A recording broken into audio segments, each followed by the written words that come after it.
Donc concrètement, vous surveillez avec votre association l'activité des volcans d'Auvergne? La surveillance, c'est par l'intermédiaire des collègues à l'Observatoire géophysique qui se trouve à Aubière. Nous, avec les collègues, donc, on a été formés au laboratoire Magma et Volcan. Donc, j'ouvre une parenthèse pour dire que notre association est conventionnée par ce laboratoire, comme aussi il est conventionné par d'autres structures, comme on a signé des conventions avec l'Office de tourisme, avec les PEP. On a même un label du parc régional des volcans d'Auvergne pour 2 prestations pour des scolaires, écoles, collèges et les lycées. Mais la surveillance, c'est par l'intermédiaire des collègues géophysiciens. Et il ne faut pas mélanger entre séisme et volcan. On a une faible activité sismique. Là, il y a une surveillance de l'activité sismique, mais il y a un lien. Comme je dis, si un jour nous avons la naissance du magma et la naissance donc d'un ou de plusieurs réservoirs magmatiques, les collègues vont constater un changement dans le comportement des ondes sismiques dans la région, que nous connaissons très très bien. Ce changement de comportement des ondes sismiques va nous permettre de détecter où se trouve le réservoir magmatique et de suivre la montée du magma vers la surface. Mais comment un réservoir magmatique pourrait se créer? Alors, comment il se forme le magma? Nous avons des conditions géodynamiques. Donc, géodynamique, il y a la géologie, la dynamique, il y a la force et il y a la physique.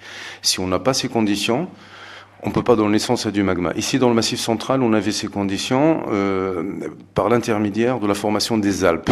Donc, au moment de la formation des Alpes, on a eu une extension très importante dans le Massif central, ce qui a donné ce qu'on appelle des bassins, comme le bassin où on est aujourd'hui, on est maintenant le bassin de Limagne. Et le volcanisme s'est manifesté longtemps après.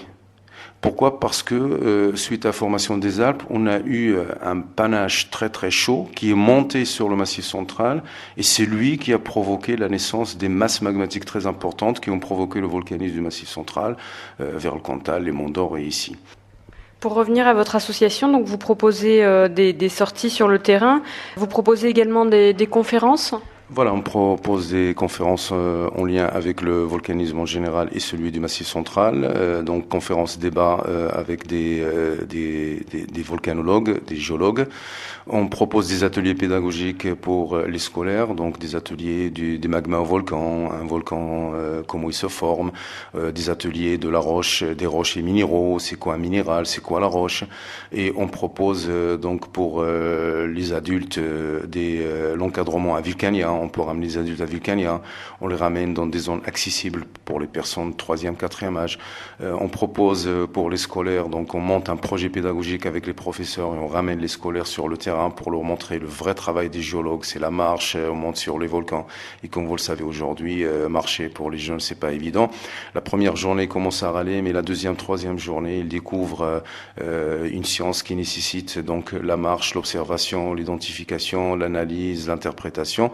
C'est-à-dire notre rôle, c'est de leur donner envie d'intégrer la science et de leur montrer que malgré la difficulté, parce que comme j'étais en train d'expliquer, là il y a des mots des fois difficiles, malgré la difficulté, lorsqu'on travaille sur le terrain, on découvre des choses, on touche des choses. Donc là, pour les enfants, surtout les CM1, CM2, les 4e, vous le savez, je ne vois pas, je ne crois pas, mais lorsqu'on leur montre une faille sur le terrain, lorsqu'on leur montre un volcan sur le terrain, lorsqu'on montre une cheminée sur le terrain, eh ben les enfants, ils arrivent à comprendre comment ils se sont formés ces volcans, comment est née une roche et les informations qu'on peut récolter d'une roche, parce qu'une roche, c'est un solide, mais c'est un vivant.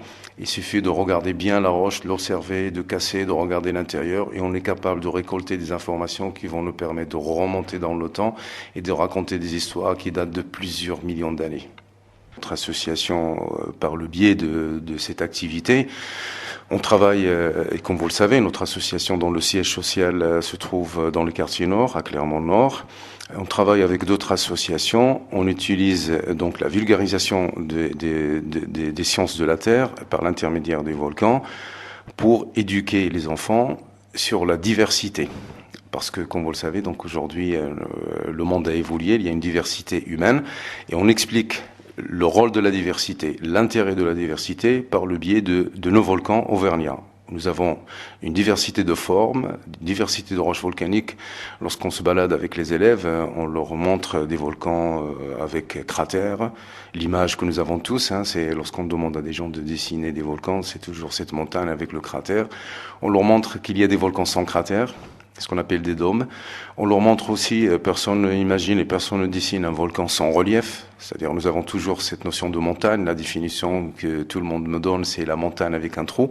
Lorsqu'on les ramène vers des lacs volcaniques comme le lac Paval, il n'y a aucune montagne. On fait le tour du cratère. Donc, on leur montre cette diversité de formes et on fait le lien entre cette diversité et la diversité humaine et la richesse de la diversité.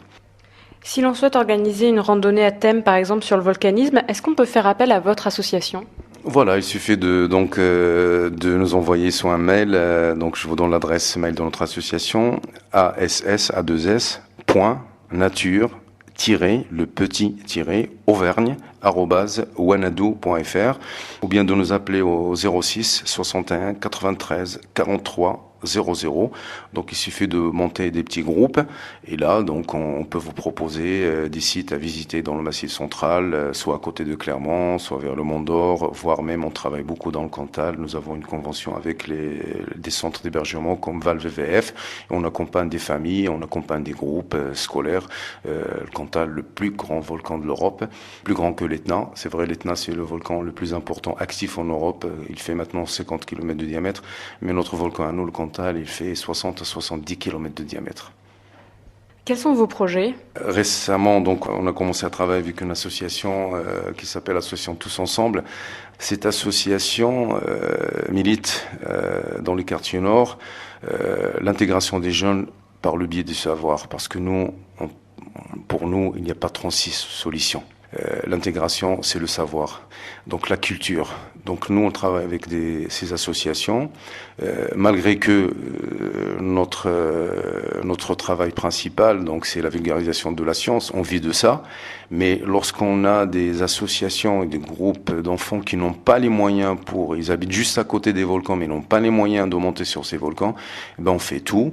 On trouve le car et on les ramène. Donc tout le monde est bénévole. On les ramène pour leur expliquer le volcanisme. Et lorsque nous avons des fois des occasions comme la fête de la science, le mois d'octobre, donc 21 au 24 octobre 2010, on va participer avec l'association Tous Ensemble. Il y a plusieurs conférences, il y a plusieurs rencontres dans les quartiers nord, ici au centre-ville par le biais de l'Office de tourisme, donc des conférences en lien avec le volcanisme et aussi en lien avec la science en général. On va inviter des docteurs, des scientifiques aussi, donc j'insiste que j'invite toujours des docteurs issus de la diversité. Je montre aux jeunes que on peut arriver aujourd'hui malgré les barrières, malgré les problèmes, mais la seule condition pour arriver, c'est le savoir, c'est l'école, c'est l'université. Clairement, c'est vrai, on travaille pas beaucoup avec les établissements scolaires de notre ville, à part les établissements qui se trouvent vers les quartiers nord. Donc les autres, on est disponible si ils veulent qu'on encadre leur sortie, monter des projets avec eux.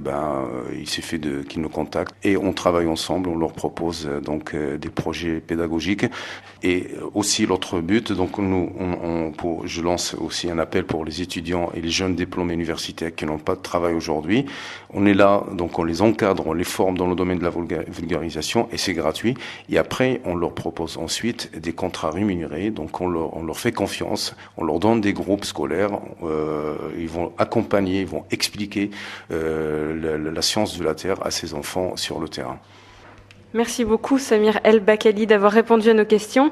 C'est la fin de cette émission, merci beaucoup de l'avoir suivi. Pour ceux qui souhaitent en savoir plus sur l'association Nature Auvergne, rendez-vous sur internet www.nature-auvergne.com. Radio Scoop, les scoops de l'Auvergne.